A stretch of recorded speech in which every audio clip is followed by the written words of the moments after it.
Hello learners, என்னோட YouTube channel doctor Anu's literary கேலிபருக்கு உங்க எல்லாரையும் வரவேற்கிறேன். இன்னைக்கு இந்த வீடியோல நம்ம பார்க்க போறது ராபர்ட் ஃப்ராஸ்டோட போயம் த ரோட் நாட் டேக்கனை பத்தி. இன்னைக்கு இந்த வீடியோல நாம ராபர்ட் ஃப்ராஸ்டோட போயம் த ரோட் நாட் டேக்கனை பத்தி டீட்டெயிலா பார்க்க போறோம். இந்த போயமோட லைன் பை லைன் எக்ஸ்பிளனேஷன் பத்தி டீட்டெயிலா இந்த வீடியோல பார்க்கலாம். வாங்க வீடியோக்கு போகலாம். இப்போ நாம The Road Not Taken poem எழுதின ராபர்ட் ஃப்ராஸ்ட் பத்தி பார்க்கலாம். Robert frost, he was born in the year 1874 and he died in the year 1963. He was an iconic American poet known for his deep connection to rural life and his mastery of conversational language. His poetry often explores themes of nature, human experience, and complex emotional and philosophical ideas. Born in San Francisco, Frost moved to New England after the death of his father, a region that heavily influenced his work. Robert frost பார்த்தீங்கன்னா ஒரு American poet. அவர் rural life, அதாவது village life பற்றி நிறைய எழுதியிருக்காரு. Village லைஃபோட ஒரு deep connection அவருக்கு இருக்கு. அது மாதிரி அவருடைய லாங்குவேஜ் பார்த்தீங்கன்னா கான்வர்சேஷனல். இவர் பார்த்தீங்கன்னா இயற்கையை பற்றியும் ஹியூமன் எக்ஸ்பீரியன்ஸை பற்றியும், அவருடைய போயம்ஸில் பார்த்தீங்கன்னா இமோஷன்ஸ், அந்த மாதிரி ஃபிலாசபிக்கல் ஐடியாஸ் கலந்தும் அவர் எழுதியிருப்பாரு. இவர் சான் பிரான்சிஸ்கோவில் பிறந்திருக்காரு. அதுக்கப்புறம் நியூ இங்கிலாந்துக்கு அவரோட அப்பாவின் மறைவிற்கு அப்புறம் சென்று வசிச்சிருக்காரு. Robert Frost's poetry is celebrated for its simplicity on the surface, with deeper meanings hidden beneath the plain language and pastoral imagery. அவரோட போயிம்ஸ் எப்போதுமே ரொம்ப சிம்பிளா இருக்கும், அதே சமயத்துல ரொம்ப ஆழ்ந்த கருத்துக்களை கொண்டதாக இருக்கும். He received 4 Pulitzer Prizes for poetry, a testament to his influence and contribution to American literature. 4 தடவை அவருக்கு Pulitzer Prize கிடைச்சிருக்கு. Among his most famous works are the poems like The Road Not Taken, Stopping by Woods on a Snowy Evening, and Mending Wall, all of which reflect his profound understanding of human nature and the natural world. Road Not Taken, Stopping by Woods on a Snowy Evening, Mending Wall, இதெல்லாம் அவருடைய சில poems. His work continues to resonate with readers due to its timeless exploration of the choices, challenges, and contemplations that define the human condition. இப்போ நாம Robert ஃப்ராஸ்டோட poem the road not taken பத்தி நம்ம பார்க்கலாம். அதனோட தீம் என்னன்னு பார்த்தீங்கன்னா, it's a reflection on the choice make in life and how those choices shape our future. நம்மளோட வாழ்க்கையில நம்ம எதை சூஸ் பண்றோம் அப்படிங்கிறத பத்தியும், அந்த சாய்ஸ் எப்படி நம்மளுடைய எதிர்காலத்தை நிர்ணயிக்குதுங்கிறத பத்தியும் இந்த போயம்ல ஃப்ராஸ்ட் தெளிவா சொல்லியிருக்காரு. The speaker stands at a crossroads in a forest and must choose between 2 diverging paths. The decision is difficult because 2 paths appear equally viable, but the speaker ultimately selects the one that seems less traveled. As the poem progresses, the speaker acknowledges that this choice, though seemingly insignificant at the moment, has made all the difference in their life. இந்த போயம்ல பார்த்தீங்கன்னா ஒருத்தர் 2 பாதை செல்கிறது.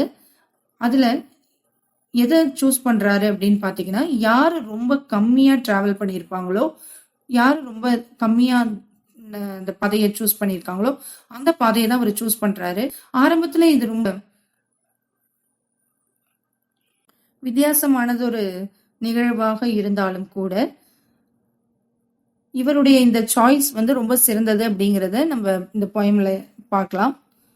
This poem remains one of Frost's most famous works, often interpreted as a celebration of individualism and the unique paths we forge in life.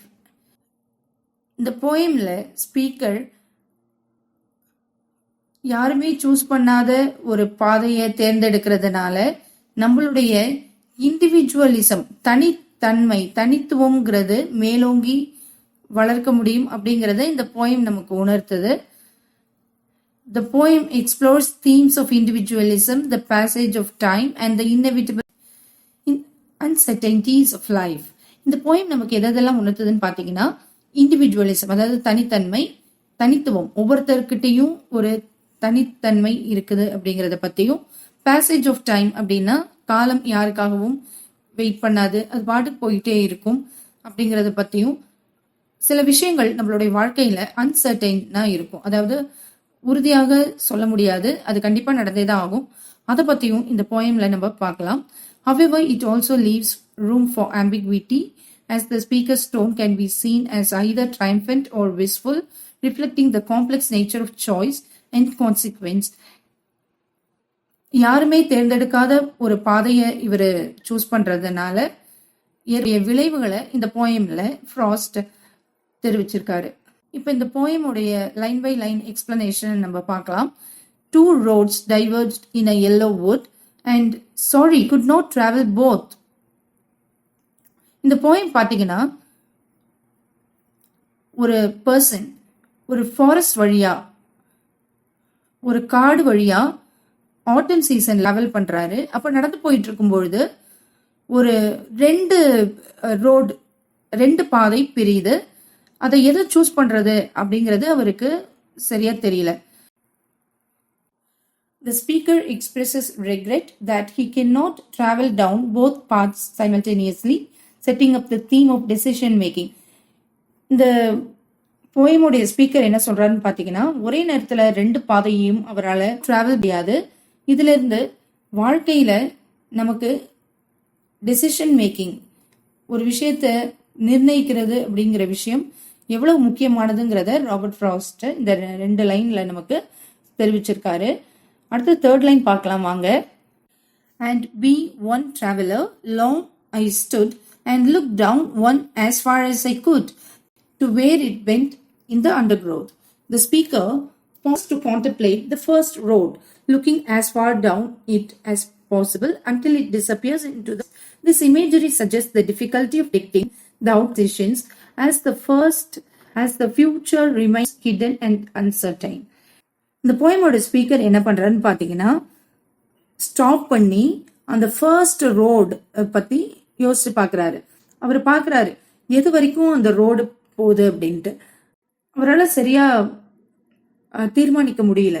இதுல இருந்து நம்ம என்ன கத்துக்கிறோம்னு பாத்தீங்கன்னா, நாம எடுக்கிற முடிவோடைய அவுட்கம்ஸ பத்தி நம்மளால சரியா ப்ரெடிக்ட் பண்ண முடியாது, ஊர்ஜிதம் செய்ய முடியாதுங்கிறத, அதனுடைய கஷ்டத்தை நம்ம புரிஞ்சுக்க முடியுது.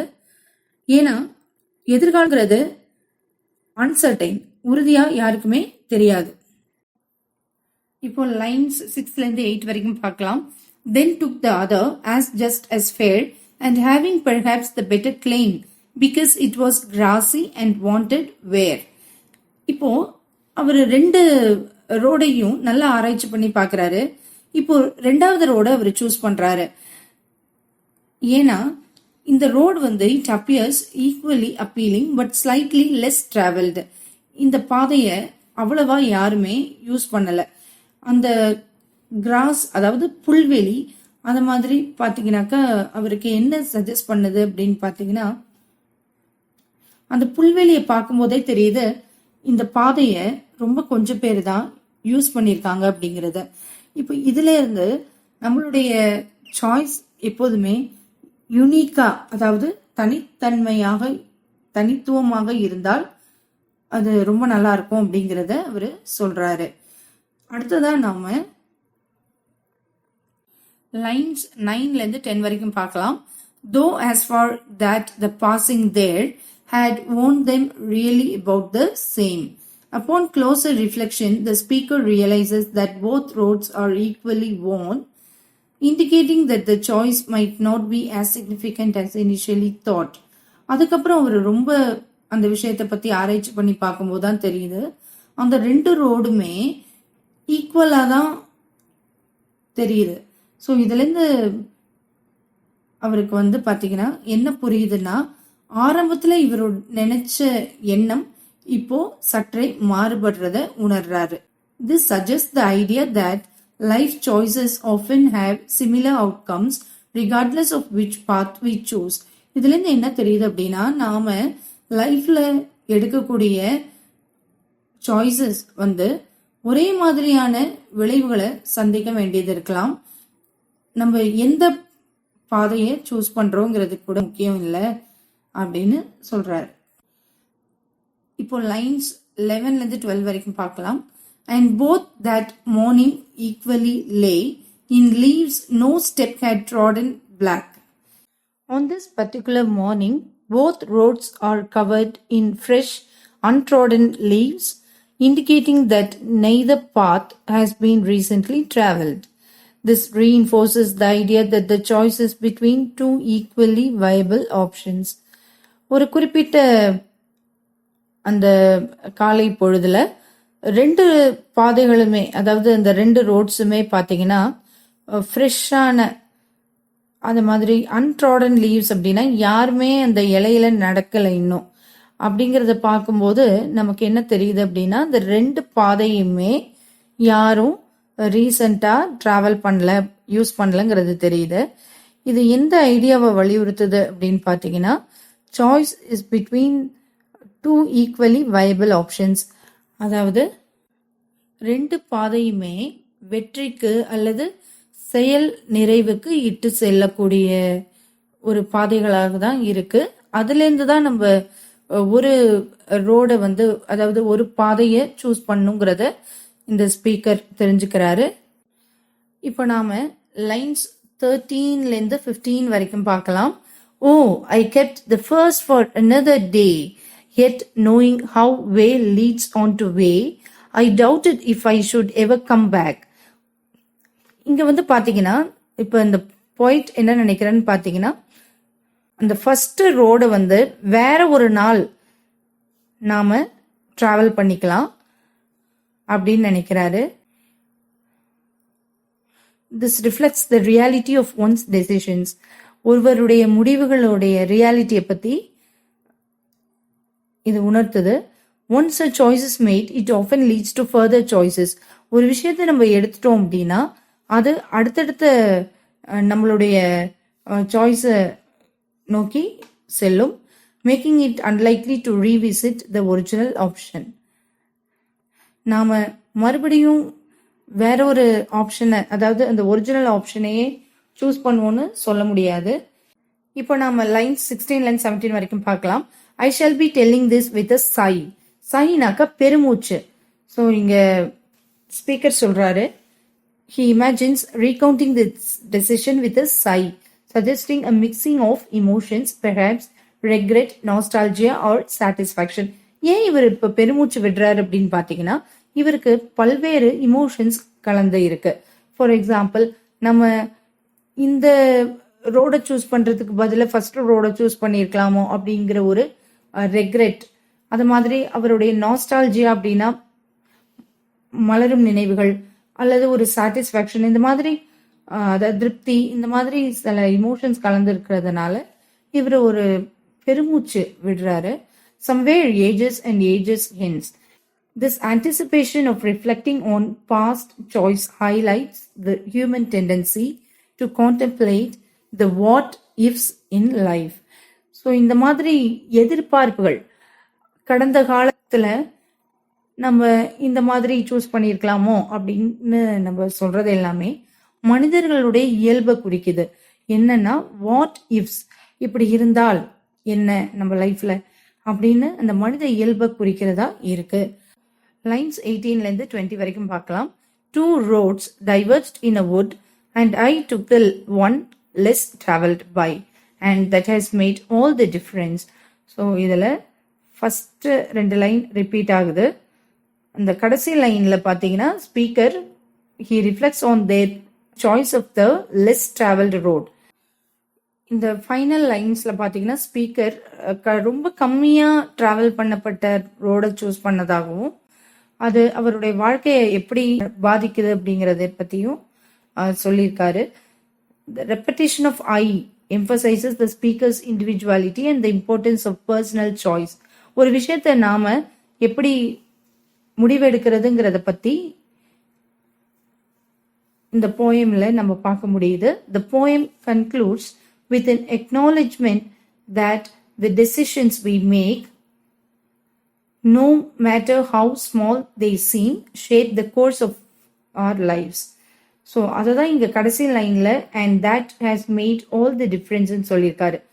அதாவது இந்த போயம் நமக்கு நாம எடுக்க வேண்டிய முடிவுகளை பற்றின இம்பார்ட்டன்ஸை சொல்லுது. எவ்வளவுதான் நாம எடுக்கக்கூடிய முடிவுகள் ரொம்ப சின்னதாக இருந்தாலும் அது நம்மளுடைய வாழ்க்கைய தீர்மானம் பண்ணக்கூடியதாக இருக்குது.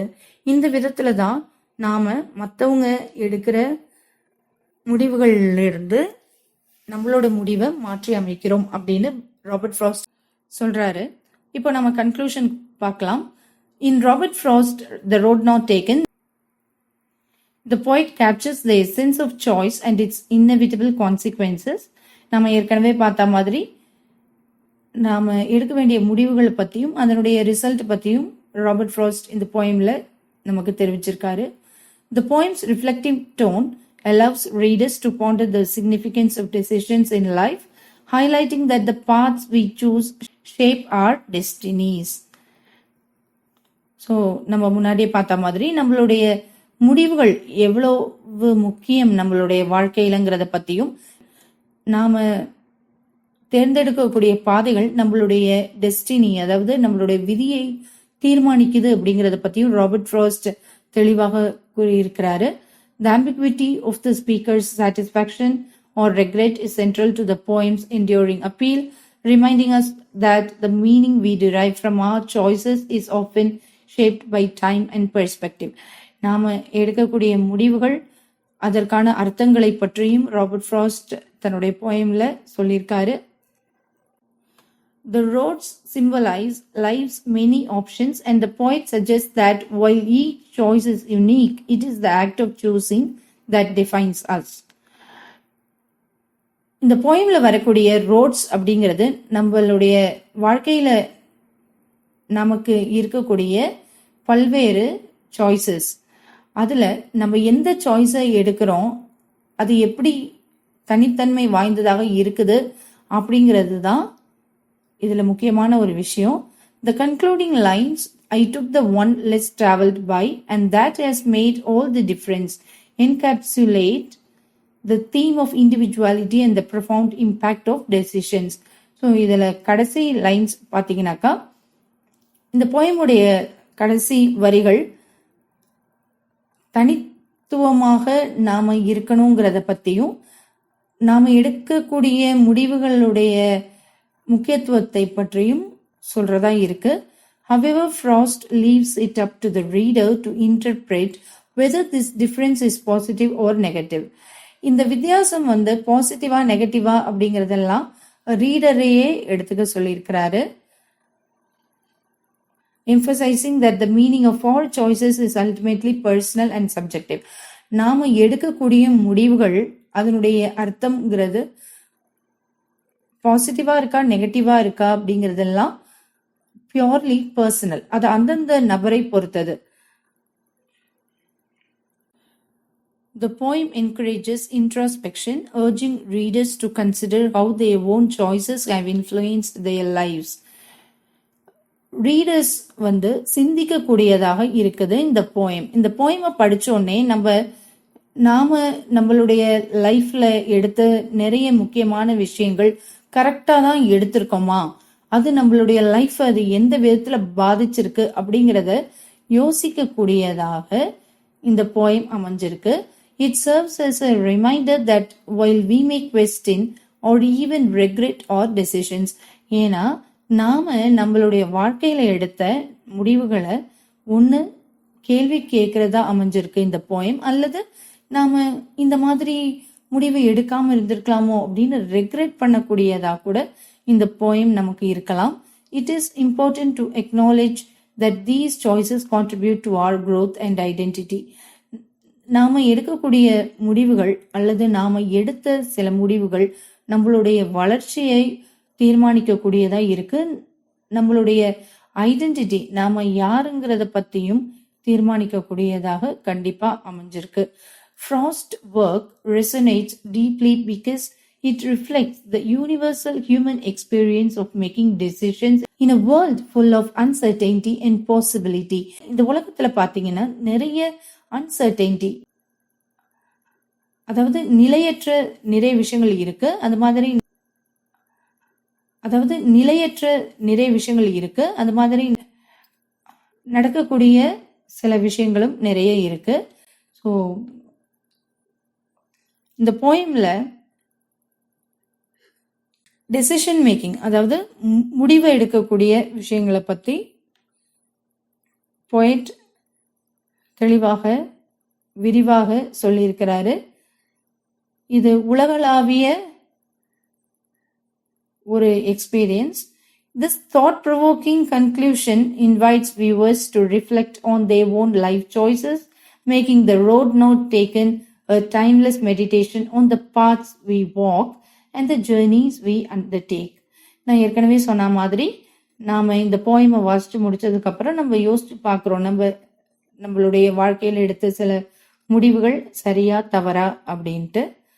அதனால இந்த போயம் ரீடர்ஸை சிந்திக்க வைக்கக்கூடியதாக இருக்குது அப்படிங்கிறதுல ஒரு துளி அளவும் சந்தேகம் கிடையாது.